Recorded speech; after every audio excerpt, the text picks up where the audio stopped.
Her fork clinked against her wine glass, her lips curling into a smile that wasn't a smile at all. "When we move into your duplex," she said, her voice casual, rehearsed, "I want the master bedroom renovated. It's only fair, since we'll be living there long term." The table erupted with laughter. My parents chuckled. My brother leaned back in his chair, smug, and I sat frozen. Not from confusion, not from surprise, but from clarity. Because in that single moment, I saw it. Every sacrifice I had made, every bill I had paid, every brick I had stacked into that duplex, they had already buried me inside it. I was the one who carried the weight when no one else would. 2 jobs, late nights, savings drained into down payments. While my brother floated from scheme to scheme, I bled for stability. When he married her, I welcomed her, smiled, toasted, even helped cover part of their honeymoon because family comes first. At first, she was warm, grateful. She'd call me the responsible one. But soon the compliments sharpened. Little digs, dressed as jokes. "Of course you'd never understand spontaneity, you're too busy being the landlord." I brushed it off, until I couldn't. The duplex was mine, my name on the deed, my money in the walls. But little by little, I noticed her fingerprints all over it. My mother called one night, casual as anything. She was asking if you'd consider repainting the master. Neutral tones. She says it'll feel more like home. Not if, when. Later, I overheard my brother on the phone. "Yeah, we'll move in soon. Don't worry, she's soft. She won't say no." They weren't discussing possibilities. They were making plans. That dinner table comment wasn't a joke. It was a declaration. I didn't argue. I didn't correct them. I chewed my food, kept my face blank, and let them believe I was cornered. Inside, I began sharpening my silence into a blade.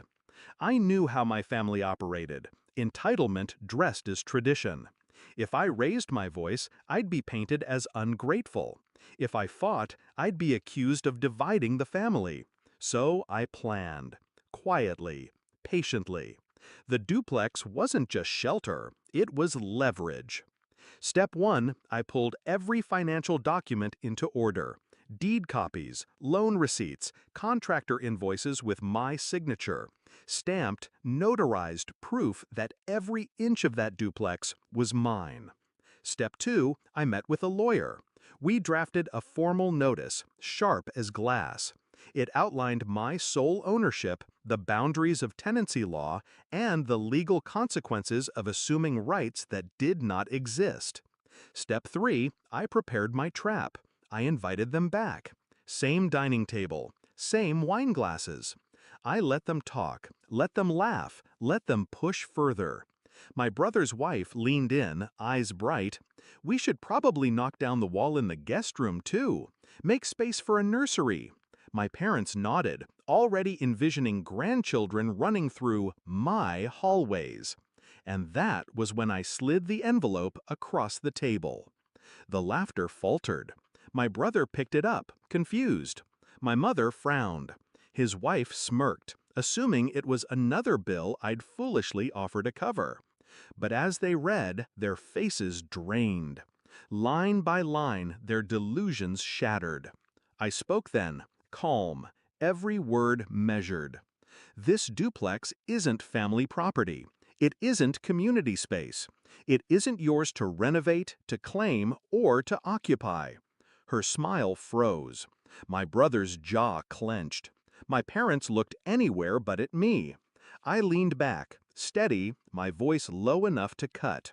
"You laughed like it was decided. Now you know it was, by me. Years ago, when I signed every paper and you signed none." She opened her mouth, but no sound came. "Step foot inside uninvited," I continued, "and the law will greet you before I do." Silence swallowed the table whole.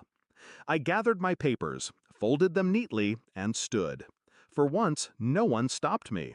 No guilt, no manipulation. just their stunned faces, trapped in the wreckage of their own entitlement. That night, I unlocked my duplex and walked through each room alone.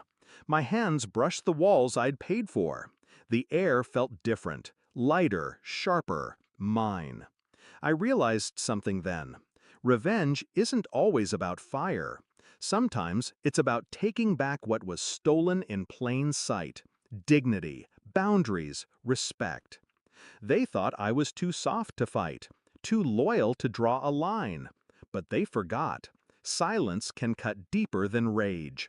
And when their laughter died at that table, I finally heard what victory sounds like.